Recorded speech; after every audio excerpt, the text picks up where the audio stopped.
Hi, Heather. Hi, Mike. How are you? Good in yourself? Doing good. I'm liking Uh, the blue hair. oh, thank you so much. I appreciate it. I decided to do something different. Okay, and how did you choose blue amongst all the colors? um, it so you know the galaxy, how people do the galaxy hair, and the galaxy hair is blue, green, and purple. So it's blue on top.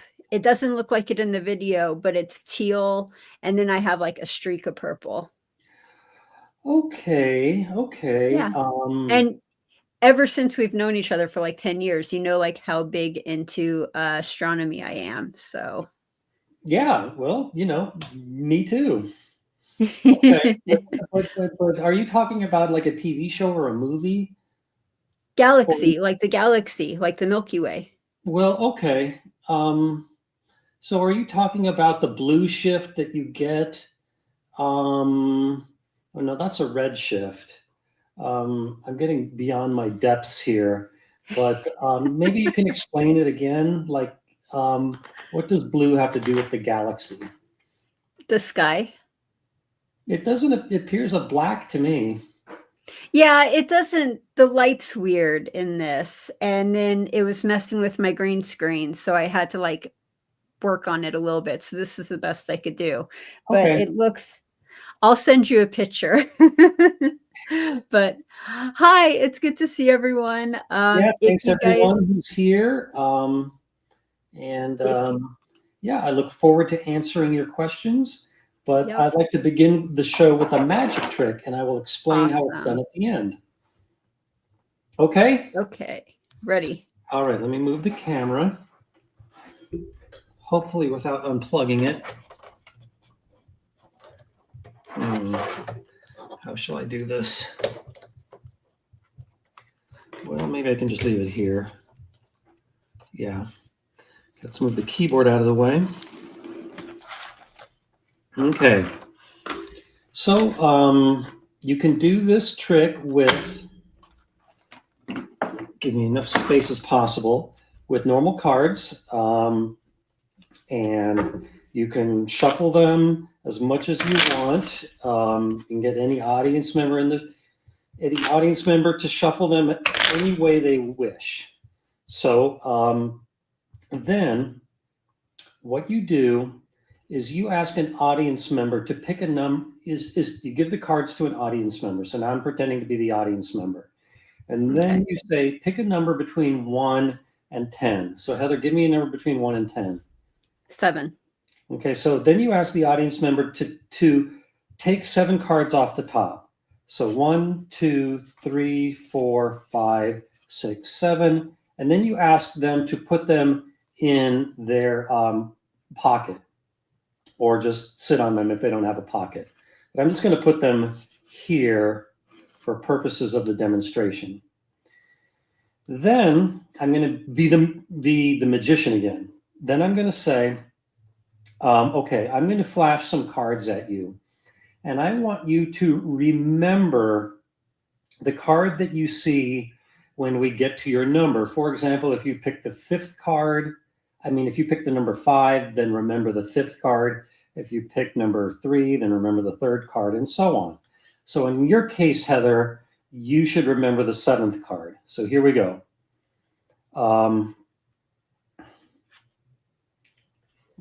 Okay. Right. 1, 2, 3, 4, 5, 6, 7, 8, 9, 10, 11.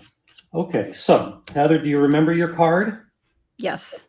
Okay, so then I would say, okay, give me your cards back, Heather, or audience member. So I'm giving the card, the audience member is giving the cards back, and you put them on top of the deck. And then, again, I'm the magician. I say, oh, look, we still have 2 cards here left in the box. We have an ace and a 4. In fact, I think that your card, Heather, is going to be the 14th card from the top of the deck. Let's see if I'm right. 1, 2, 3, 4, 5, 6, 7, 8, 9, 10, 11, 12, 13, and 14. Was that it? That's it. No. It was? Oh, good, good, Yep. good. All right. So Woo. I will just say for now, this one's really easy to do. It's very mathematical, requires no sleight of hand. You just have to remember how to do it. And I will show you at the end of the show. Oh, I'm looking forward to that. That's awesome. Okay, so let's get into answering some questions, and then we have trivia, and then we'll go back and forth like we normally do. Andrew says, remember to like and subscribe. So thank you, Andrew, for reminding people to like and subscribe. Our first question comes from Paul, who says, do you think that a Vegas casino, which advertises itself as having no player's card, no perks, but instead offers just a good gamble, would work? Loose slots, VP, favorable rules, low minimums, etc. You know, that question is a little bit of a sore subject with me because it has been my idea for at least 10 years to offer this, but as an internet casino. No bonuses, no promotions, just great gambling rules. And in fact, every game would have an return to player of at least 99%. The casino would be called Casino 99. You can see there's already a placeholder website at casino99.com, but I can't find anybody to help me with this. So this has been out there for years, and I'm hoping that at least 1% of the internet players are sick of parsing through pages and pages of bonus rules to make sure that they abide by them correctly. And if they slip up on just one, they can lose anything that they might have won.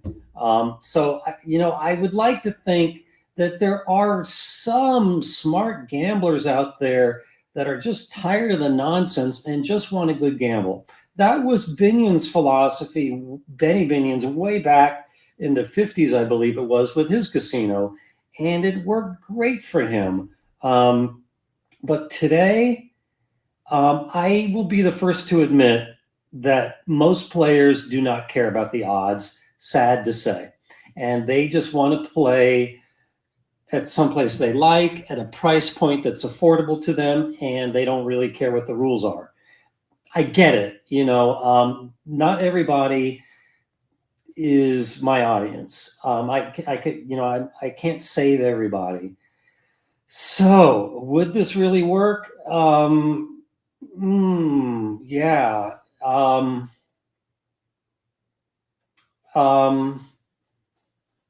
Yeah, I don't know. I would like to think that it would, but you know, I'm just not sure. And you know, but you know, I've just gotten such bad feedback about my Casino 99 idea that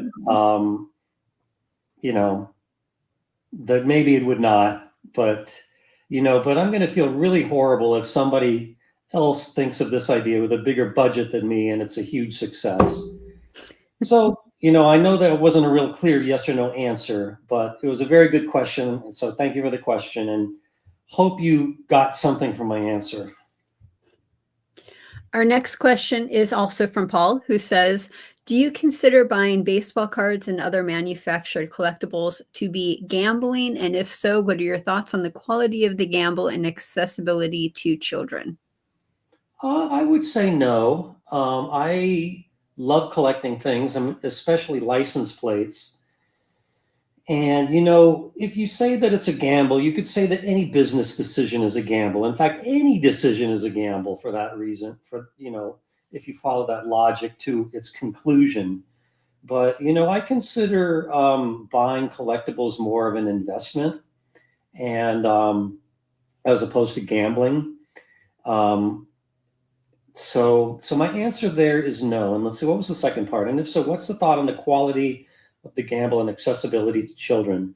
I encourage parents to try to impart upon their kids an interest in collecting something. Maybe they will be interested in it, maybe not. My father collected coins, and he um, shared that enthusiasm with me, and I had my own collection going. But for whatever reason, license plates just struck me more.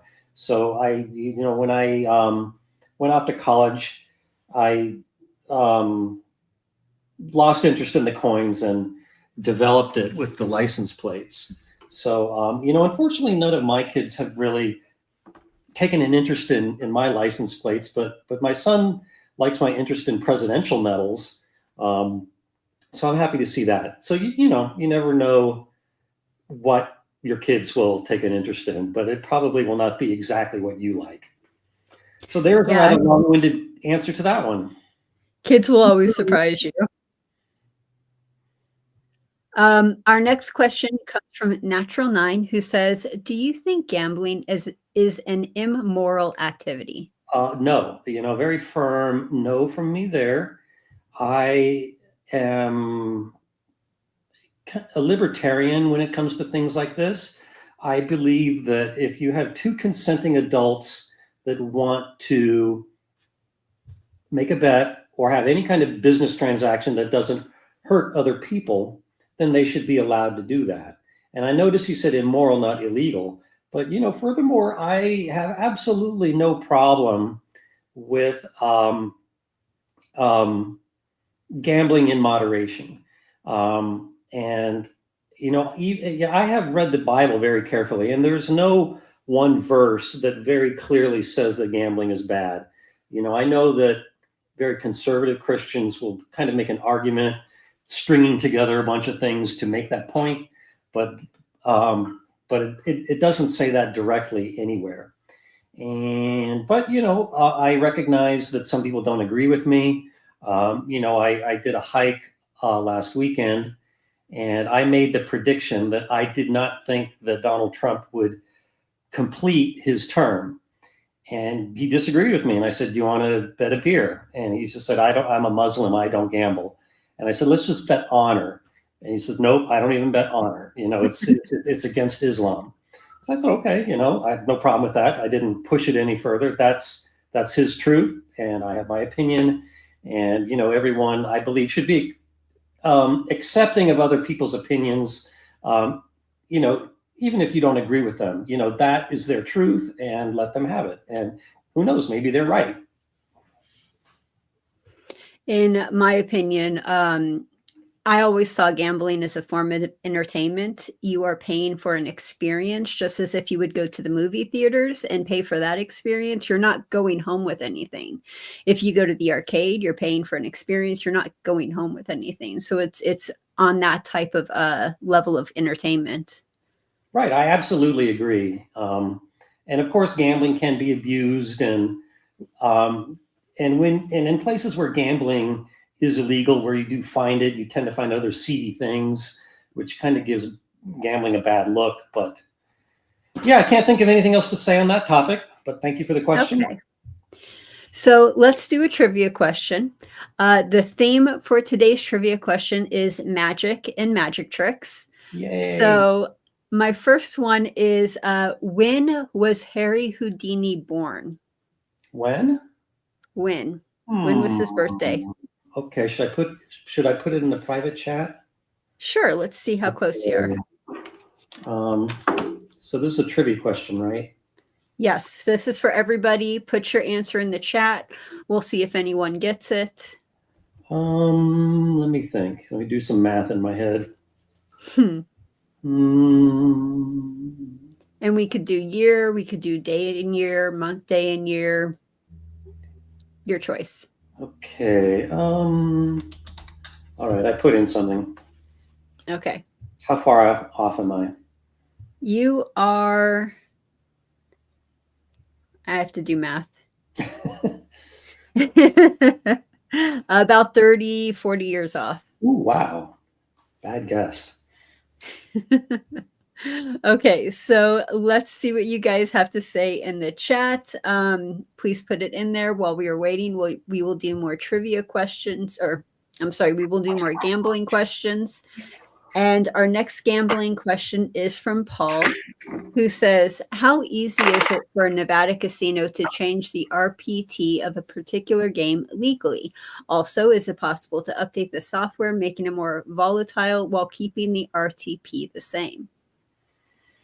Okay, so he's clearly talking about slot machines, and in order for a slot machine to change the RTP, return to player of a slot machine in Nevada, what they have to do is they have to report this change to the gaming control board, and there's a very easy way to do it.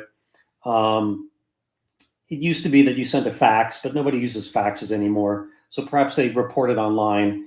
And then at the casino itself, all they have to do is open up the machine.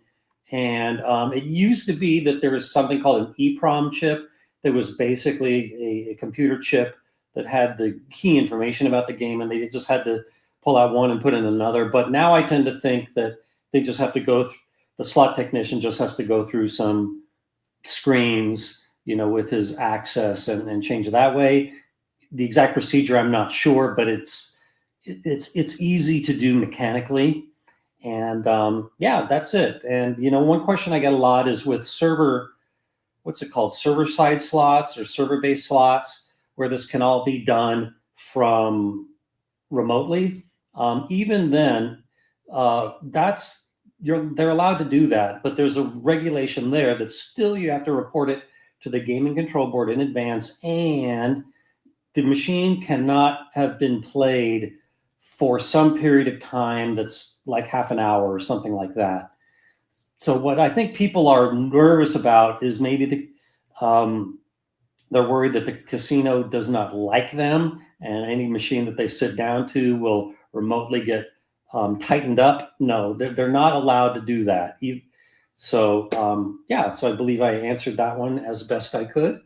So thank you for the question. Our next question is from Odds Workin, who says, craps a 39 buy bet on a 10. The VIG is applied only on wins and is rounded down. The house edge on this bet is negative 0.85%. Should this bet be working on the come out rule since $19 has a zero house edge? Okay, well, I'm sure that the house edge is positive, not negative.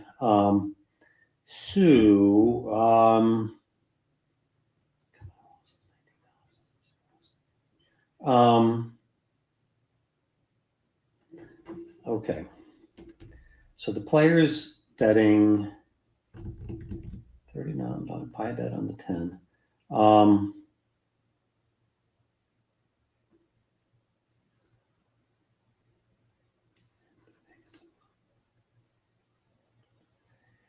Well, I'm not sure I understand the question, but if the player only had to bet $39 to win 20, then indeed the player would have an advantage. So let's take 39 and divide that by 3. And no, so yeah, 39 divided by 3. Okay. So there is basically a 1 in 3 chance that, I'm not going to do all the math.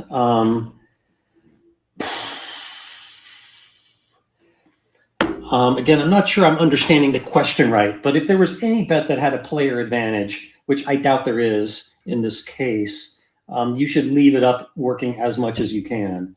But normally the way buy bets work is that you have to, they pay fair odds, but you have to pay a commission.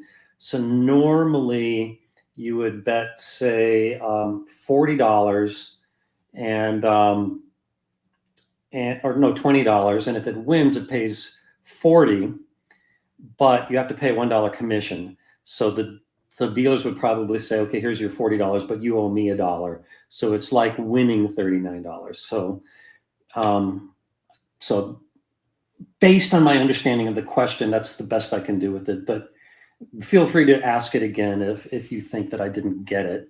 And I apologize, but the way the sun is coming into this office, I can see that it's reflecting off of my filing cabinet. So if you'll excuse me, I'm going to adjust this curtain that I put on over my door and move it over to the other door. But Heather, maybe you can Yeah, give the audience the answer about the Houdini question.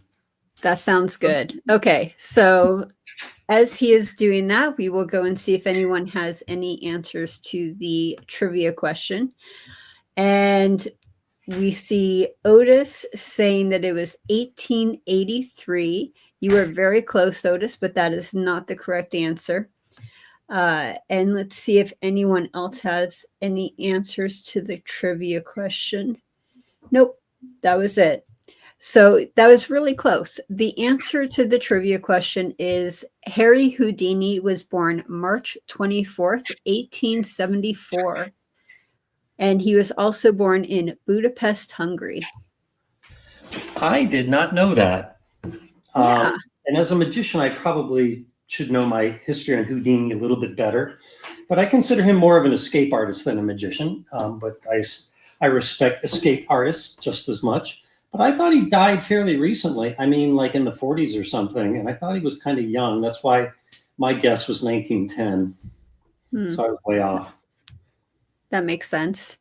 Well, this one, everyone hopefully should know the answer to this next trivia question, which is up until October 3rd, 2003, Siegfried and Roy were the headliners of what Las Vegas casino?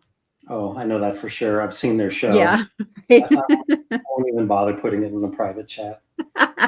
Yeah, I was like, everyone should know this answer. Yeah, I saw them just like a few months before their final Oh, show. awesome. What'd you think? I mean, they put on a very spectacular Vegas kind of show. It's not my kind of magic, to be honest with you. It was more like big, huge illusions, like making elephants disappear and things like that. Whereas I'm more interested in mentalism.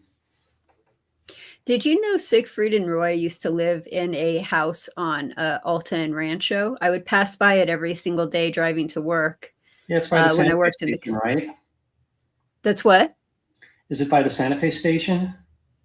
You said Alta and Rancho? Okay, no, I Rancho. did not know that. I do know they had another place. Maybe it was like an animal sanctuary or something near the Santa Fe station. But who knows? They had a lot of money. So, and they also had a great big place in Pahrump. So they probably had a lot of houses. Yeah, they probably did.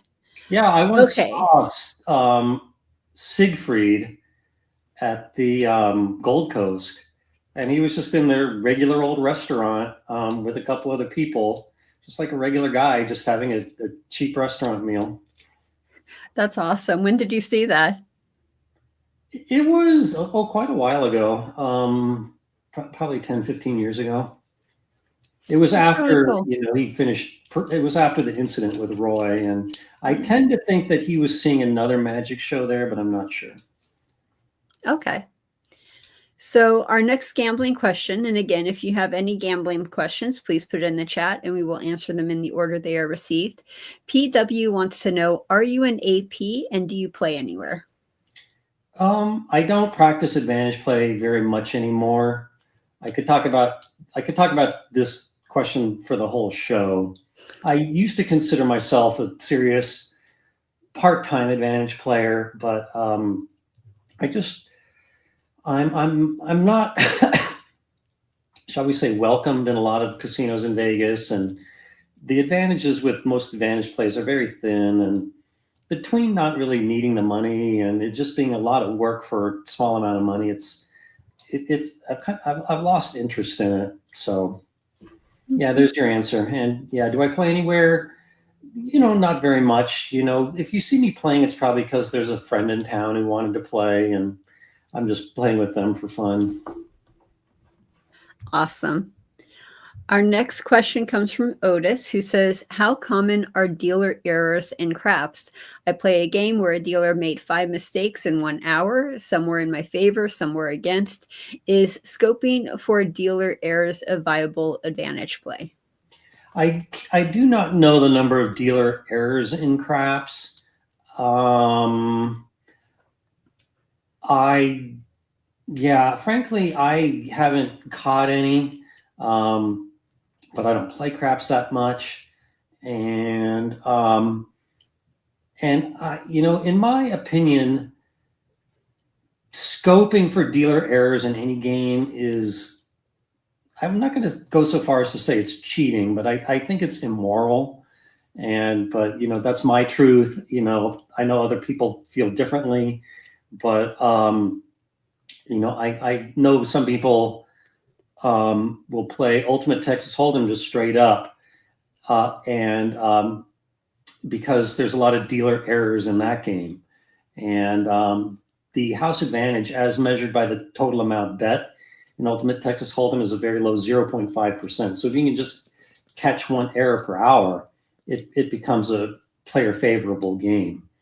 But again, that kind of play is not for me. But some people do it. So that's about all I can say about it. Okay. So as a craps dealer, my answer to this question, and I hope you don't mind if I jump in and do an Of course answer to not. this You can do that question. anytime. As a craps dealer, it really depends on the dealer. Every dealer is different. You have dealers who have been dealing craps for 20 years are going to make less mistakes. If you're brand new, you're going to make more mistakes. It typically takes about 2 years dealing on the game, 8 hours a day, 5 days a week, before you're decent, just decent, not even good, just decent. And the casinos have really, I'm trying to think of a word that's not a curse word, have really screwed themselves because they don't have boxmen on the tables anymore. And the boxmen would always double check the dealer's work. But if they're not on the table and watching them 24/7, you have more mistakes being made. Now that they've given boxmen like 3 tables to watch and a roulette table, they've, I don't know any other word to say but that. Um, and the other thing, what you're talking about, where you're scoping for dealer errors, that's called shopping around. You're shopping the casino. And shopping the casino is when you walk around the casino looking for weak dealers to try to take advantage of them. It is on the line where they consider it cheating, just so you know. Yeah, good answer. One thing I'll say, one thing I took away from my short time working at the Venetian is they cared very little about advantage players, and surprisingly not that much about just blatant cheating, but they hated what they called shot takers. And that was someone who would make usually an ambiguous hand signal in blackjack. And if it didn't go their way, then they would argue that no, I meant to split, not to hit, whatever the case may be. And they know that most casinos will have a policy to let something go the player's way the first time. So they just do it once and then leave. And Vegas has a lot of casinos, and they might hit any given casino just once a month, but they return on a different shift. And again, I really think that this is morally cheating, perhaps not legally cheating, and it's not something I would do, but it definitely does happen a lot. And dealers, you're talking about the name of these people. Dealers would call them strokers. So a stroker would be someone who takes advantage of a mistake. Mm-hmm. Yeah, I personally, if a mistake goes my way, I will tell the dealer about it. I just think that's the right thing to do. Awesome. Okay, so should we do one more and then see if anyone has an answer to the trivia question? Okay. So Otis says, assume there is only one other player in a bingo hall and he is playing 5 tickets. Is there an optimal number of tickets I should play? Not really. The Yeah. So only one of the players 5 tickets. It really would depend on what the prize pool is, and if you perceive an advantage, you should probably buy a lot of tickets. So let's say that the prize pool was $10. What's the optimal number of tickets you should buy?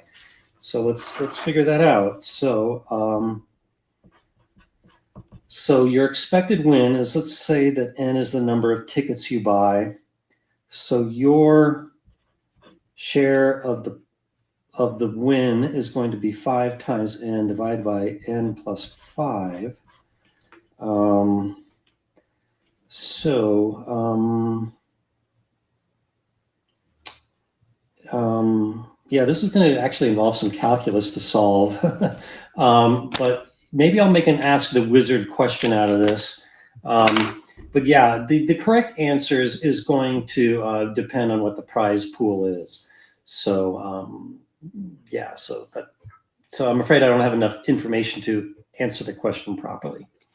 Now, if people want to see your Ask the Wizard segment, is that in a newsletter? Is that on your website? How would they go about finding that? Yeah, it's on my website, wizardofoz.com, and I think right up at the top there's a tab for Ask a Wizard, and it's not difficult to find. And I believe I have 416 columns. So I've been doing it for Wow. years and have answered a lot of questions. Do you ever worry about answering the same question twice? Oh, I'm sure I have.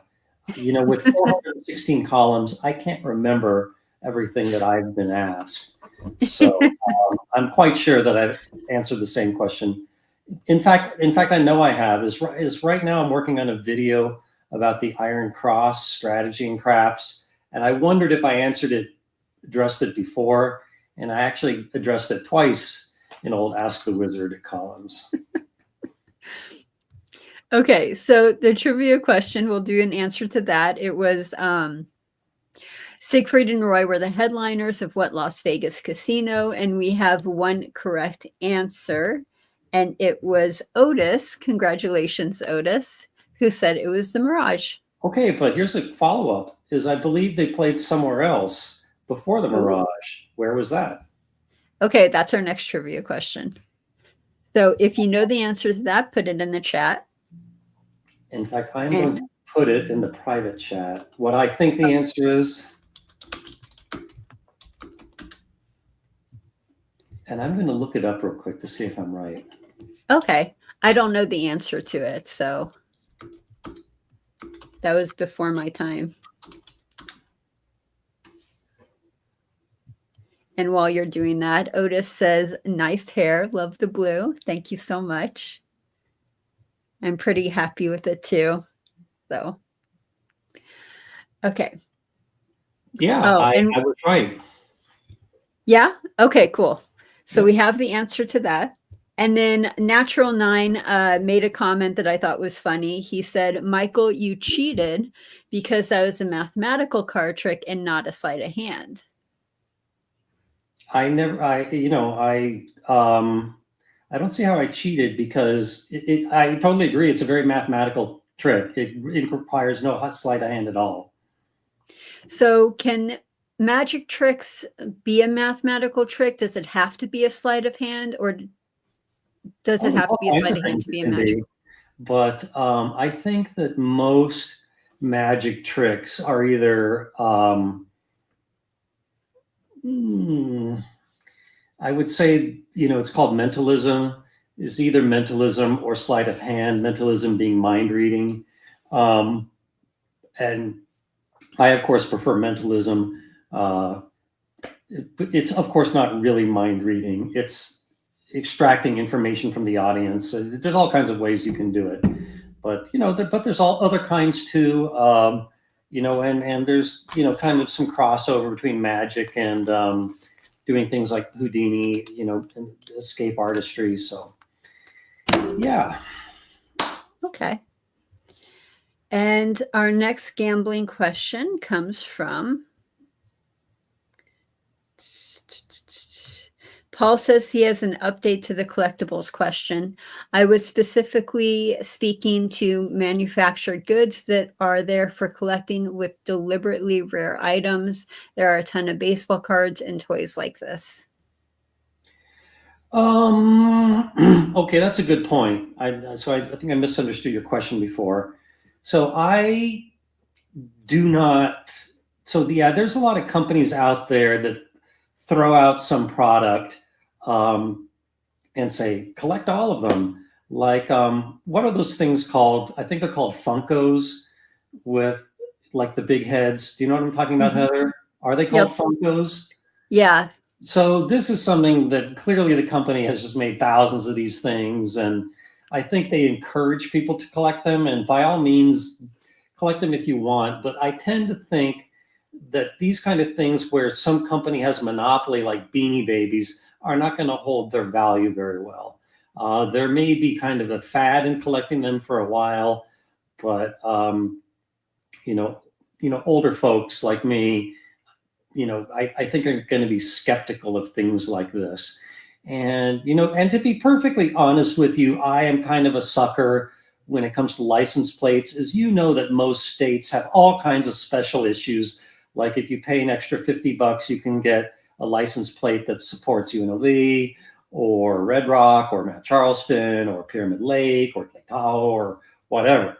And these special issues do not hold their value very well, especially the more the states make of them, the more attractive they become to collectors. But nevertheless, I try to get one of every style of Nevada and California. And I used to try to keep up with Florida, but they really have a crazy number of them. So I don't even try to keep up with Florida anymore. So yeah, there you go. So, I admit I'm a little bit of a sucker with those. Do you have all of the Las Vegas specialized license plates? I have I believe as of last March, no, 2 years ago, I had all the Nevada special issues, but I missed there's a big license plate show every March in Las Vegas, and I missed the last one, but so we're coming up to another March. So I know that they've issued some new ones in the last 2 years because I see them on the roads. So I'm a little bit behind, but I'll try to catch up at this show. Okay. Our next gambling question comes from Murith, who says, I was wondering if I had $1,000 and walked into a casino to play perfect strategy blackjack, would I be better off betting all $1,000 in one bet or spacing out small bets over time? You should make big bets because you don't want that house advantage to grind you down. And you should always have double down or split money. So I would probably bet 500 to give yourself some double or split money, or maybe only 250. So in case you split and then needed to double after that, you would have enough money because a house edge does assume that the player follows basic strategy, including doubling and splitting when they are supposed to. So yeah, in fact, I've told this story before, but there was a reality show about the two men that ran the Golden Nugget for a while, and there was one episode that never aired where some college students wanted to try to parlay, I think, $1,000 into $4,000 because they wanted to buy a big screen TV. And this is when big screen TVs were still very expensive. So they engaged me to advise them how to do that. And I advised them what I just said to you is you just need to hit and run. So I told them to play craps and to make line bets on the don't and back them up with the full odds, which they did. And they just quickly lost all their money. And it Ooh. was, it was over in like a minute. But, I was true to what I preach. But it didn't make for, I don't know if because they lost all their money so quickly that it didn't make for an interesting episode, or they just never got around to airing it because the show got canceled. So yeah. They're like, this episode is 1 minute long. But they tried to pad it, as they had like a big party in their suite in the Golden Nugget, and I know the film crew was there, and they invited me to go, but I didn't go to this party. And there was another story, just about I don't know what would have aired because it never did air, but they tried to puff it up with as much storyline as they could. But yeah, that's about as far as I can take that story. Okay, we'll do one more and then we'll see if anyone has an answer to the trivia question. And Jimmy says, hi, Michael. Hi, Heather. Michael, what are your thoughts about gas station convenience store slot machines? For context, I live in North Carolina and a lot of privately owned convenience stores have them. I can't speak to North Carolina very well. So I would like to know what the payback is on these slot machines.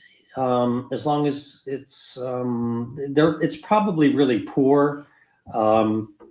States that tend to have monopolies, where some certain kind of business tend to have monopolies on gambling, tend to set their odds really stingy. So yeah, I would need more information. And I know that you probably don't know what the RTP is. Knowing North Carolina, they probably don't tell you. But if they do have any Keno games or blackjack games or some other game like video poker that's quantifiable, and I had that information, I could better answer the question. But as to gambling and convenience stores themselves, I have no problem with that. You see slot machines in gas stations and grocery stores in Nevada all over the place, and I have no problem with that. Awesome. Okay, let's see if anyone has an answer to the trivia question. A few people answered. We have Bally's and then Rio and Mandalay Bay. But Michael, none of those are correct, are they? No. Siegfried and Roy got their start at the New Frontier, and their show was called Beyond Belief. And this was before the Mirage was even built. So that is the answer to my question. Awesome.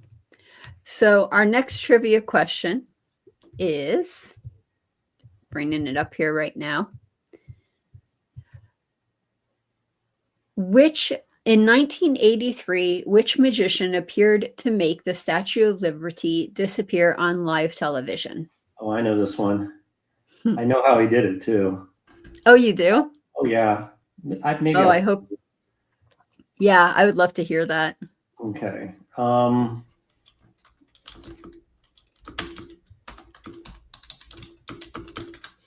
Yep, you are correct. Okay, so while we're waiting for you guys to put your answer in there, our next gambling question comes from Odds, who says $39. So this was from his previous craps question. The $39 buy bet on 10 to win $78 minus the $1 VIG. Essentially, you are only paying the VIG on $20. The extra 19 is zero house edge due to rounding down. All right, let's do this math here. So you have a 1 in 3 chance of winning 78, a 2 in 3 chance of losing 39. So 78 divided by 3 is 26.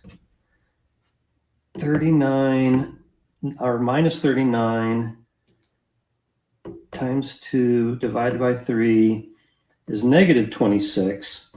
So that comes out to exactly a zero house advantage. Minus the $1 VIG. Okay, but you do say minus the $1 VIG, so I assume that the player is really only winning 77. So in that case, the win there is $25.67. You subtract 26 from that, so the player can expect to lose 33 cents on this bet, and he's betting 39. So if we divide 33 cents divided by 39, we get a house advantage of 0.85%. So that's my calculation.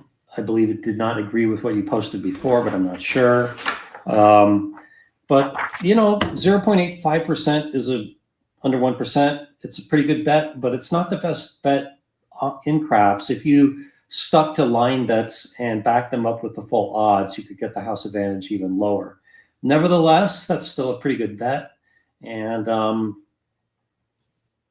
anyway, I hope that answers your question. I still may not understand exactly what you were asking. Our next gambling question comes from Abdul, who says, can you predict the next roulette spin from the last 3 numbers? No, absolutely not. You can't predict it from the last 3 million numbers. The information about the previous results do not help you, assuming that the roulette wheel is fair. And that's called gambler's fallacy? So the gambler's fallacy says that if an event has not happened for a while, it becomes overdue. So let's say that in the last 300 spins, the number 23 has never occurred. The gambler's fallacy might say, oh, the number 23 is overdue to hit. You should bet it. But, but that's fallacious. It's not true. It has the same probability as at any other time. And by the way, the reverse gambler's fallacy says that you should bet into trends. Like if the last 10 numbers were all red, the gambler's fallacy would say black is overdue, but the reverse gambler's fallacy would say, no, there's a hot trend on red, keep betting into it. But they're both equally fallacious, and the past does not matter unless it's an unbalanced wheel, in which case tracking the numbers would be very useful information. But I believe that any roulette wheel in this country is probably of very good quality and does not have any kind of tilt to it to overcome the house advantage. Okay. So that is all I have to say on that one. So our next question comes from Otis, who says, can you make a best guess as to the total number of APs in the U.S. who are earning over $1 million per year in EV, assuming room, food, beverage, etc. has no value? Oh, that number is going to be extremely small.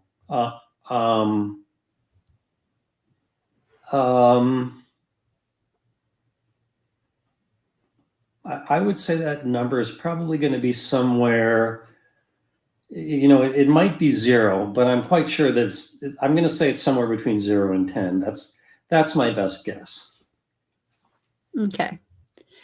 And Nick says, next question, on your website when playing Baccarat, are the outcomes just random generated numbers, or do they actually eliminate the specific cards that come out so that those same cards cannot come out again? Yeah, it seeks to replicate. In fact, it does replicate the way Baccarat is really played. And there is a shoe of 8 decks electronically, and it deals them out until the cut card is reached. So, as a card comes out, it cannot get replayed again until there is a shuffle. And it tells you when there is a shuffle. Okay. And our next gambling question is from Penny, who says, is dice control possible? No. I get asked this so many times, but, I've been asked this for like 20 years now, and I have yet to see any believable evidence that it can be done. And I say believable. And you hear all kinds of stories, but I really am very skeptical of it. And the only way I think it might work is if you had a really lazy or a cheating dealer that did not enforce the rules properly. And I have heard stories about dealers that were very lax in enforcing the rules that both dice have to hit the back wall. And in that case, it probably is beatable, but not under a game played the way craps is supposed to be played. Yeah, the pyramids or the alligator skins, they're made specifically to make the dice turn in a random way, so you can't do that. Yep, I agree. And then I hope you don't mind if I can just add my 2 cents. Sure. If someone is trying to make you pay to go to a class on how to do dice setting or dice control, it's a scam. Don't do it. They will always come back at you and say, well, you're not doing it right. It's not that I taught you wrong. It's you're not doing it right. You know, they say those who can do, and those who can't teach. I So agree with if that. teachers really believed in it and really could do it, they would actually be out there doing it. But I believe there's much more money to be made teaching craps lessons and selling books about it than there is actually making money at craps. 100%. Okay, let's see if you guys have an answer to the trivia question. And we do have one person who got it right. Jimmy, you are correct. It was David Copperfield. Whew. Congrats. So should I tell the secret of how he did it? Yeah, do it. I know anyone can easily go on YouTube and search it. Okay, if 3 people in the audience ask me to, I'll take a vote of the audience. Vote yes if you want me to tell the secret, and no if you don't. So put that in the chat right now. And then while we are waiting, we have a comment from Murith who says, thank you so much for taking and answering my question. You're welcome. And Jimmy says, you know it's serious when Michael pulls out the pen and paper. Yep. Yep, and my calculator. Awesome. Okay, and then our next gambling question comes from Otis, who says, is it possible to get markers from every casino on the strip, deposit the cash in a bank, earn interest for 30 days until you pay back the marker? Will you get banned for walking out with a marker?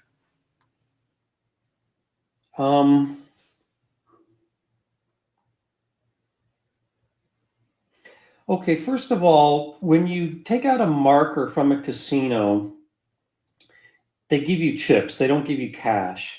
And when you go to the cage with these chips, they are going to ask you, do you have any markers? And if you do, they're going to apply those chips to the markers before they give you any cash. So I don't see how you could do that. You know, casinos would be wise to this trick. You know, again, they do not just give you cash. So you know, if you really wanted to be sneaky about it, you could take out a marker, you get your chips, then you give those chips to a Confederate. He goes to the cage and cashes them out, lies about a marker, and then he earns interest on that money and then repays it to the person who took the marker, and there's some interest there. But the downside there is that either the person who actually took out the marker is going to have to do some play where that house advantage is going to cost them more than the interest that they made, or they repay the marker without doing any gambling, which the casino is not going to like. You know, they're going to say, okay, here's your money, but, you know, don't come back here anymore. You know, we, gave you this marker in the anticipation you were going to play, and you didn't play, and you just held on to our money for 30 days. And, don't ask us to do that again. So if you really, got a Confederate and did everything right, yes, you could earn a month's worth of interest on this money, but it would be a big fuss, and you would have to, and I don't think it would be worth it. You could also do foreign chips too, where you take the chips from one casino and go to another casino, and then exchange them. But the problem with that is it has to be $100 or less. So black chips or green chips, you can't do anything higher. So that's such a small amount, it's not even worth any interest you would get for it. Yeah, and a lot of casinos won't even do it with the small chips anymore. Hmm. So, yep. Okay, enough about that one. Next is Jimmy, who says, not a question, just a comment. These AMA sessions are so informative and enjoyable. And he wanted to give me a shout out. So thank you for her awesome moderator skills. And I really appreciate Heather's dealer insights. Well, thanks, Jimmy. Yes, I believe, Heather brings another angle to a lot of these questions with her dealing experience. Okay, so I'm looking at the time here. Well, first of all, Heather, what's the result of the vote on telling the secret to the Statue of Liberty? Everybody said yes. Okay, here's how we did it. I think that he rented or, whatever. He got a big barge and he put a lot of chairs on it and he took the audience out there to perform this trick too. And he took them out there at night. And this was all legitimate. He did have legitimate audience members on this barge that he set up very carefully in advance for them. And here's the secret. What he also did was, before this trick took place, is he also got probably another barge and installed on it a bunch of lights and the same configuration of lights that light the Statue of Liberty. And this barge was completely dark at the time he did this trick. And I'm sure he did it when there was no moon and the sky was as dark as possible. So he brings out his audience on the barge with all the seats, and he points it right at the Statue of Liberty, and the lights on the island that the Statue of Liberty on, are shining lights on the Statue of Liberty. And then he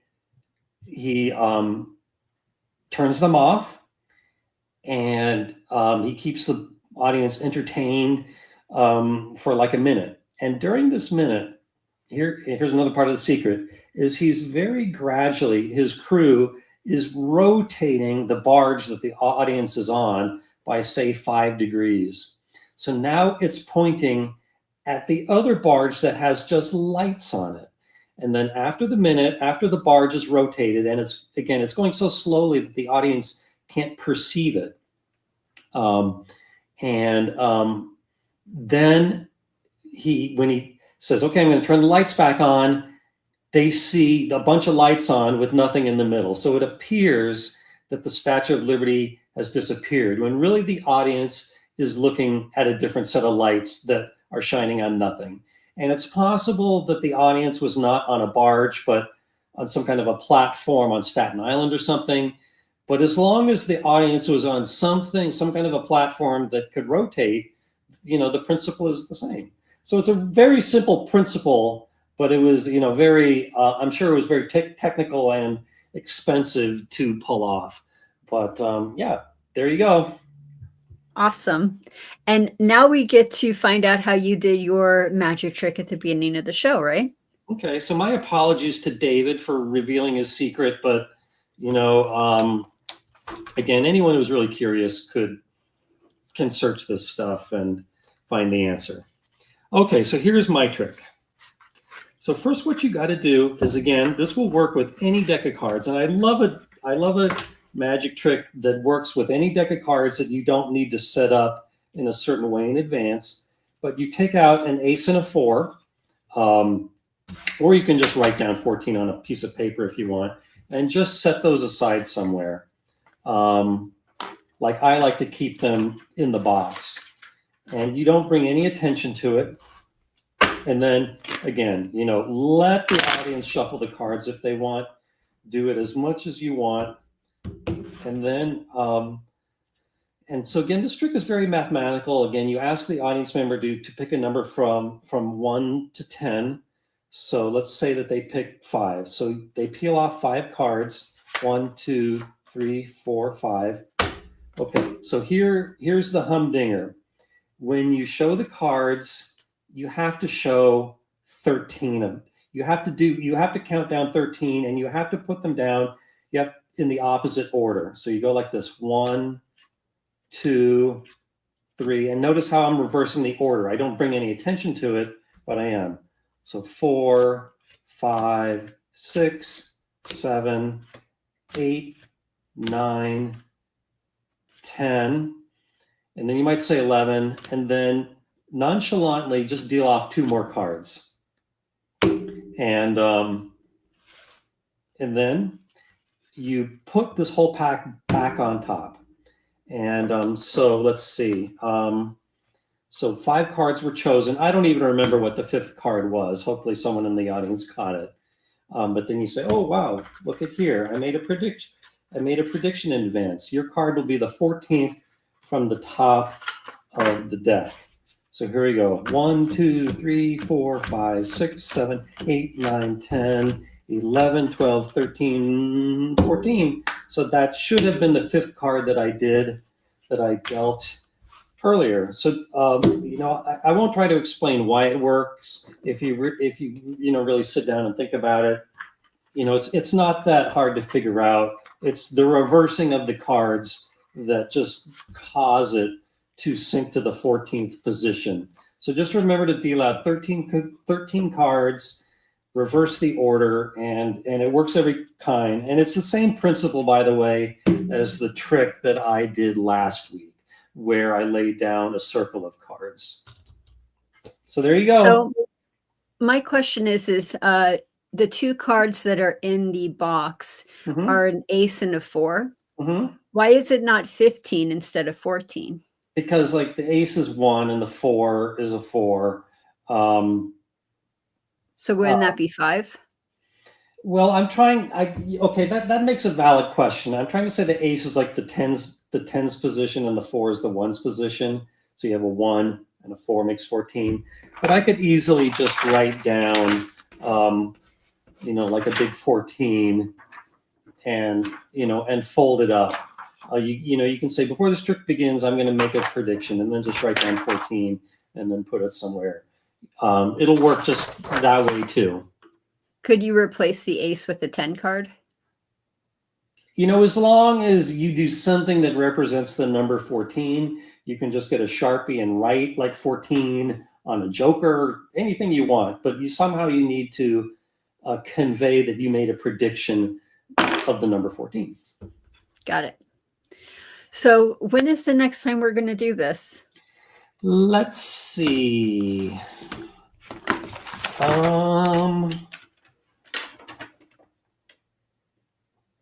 And if you guys are watching and we didn't get to answer your question, please join us for the next show. Get your questions in early. We're more likely to answer those first. The ones that come later, if we're hitting the time mark, the 1 hour time mark, we might not get to your questions. Yeah, I'm not sure. I might not be around the 6th and the 13th of February. So why don't we try for February 20th? Okay. Are you going on vacation? You going to a country? France? Germany? I am percolating on a trip to Costa Rica and possibly adding to that Cartagena, Colombia, and maybe even doing the Inca Trail in Peru. But yeah, that's so much fun. Trying to plan that right now. I love seeing your pictures from your trips. I always feel like I'm there with you. Thanks. You're welcome. Well, okay, well, thank you, Heather, for everything that you do, and thank you, audience, for all your questions and participation. And I will, see you guys in about a month. Sounds great. Thank you, everyone, for joining us, and have a great day. Bye. Bye.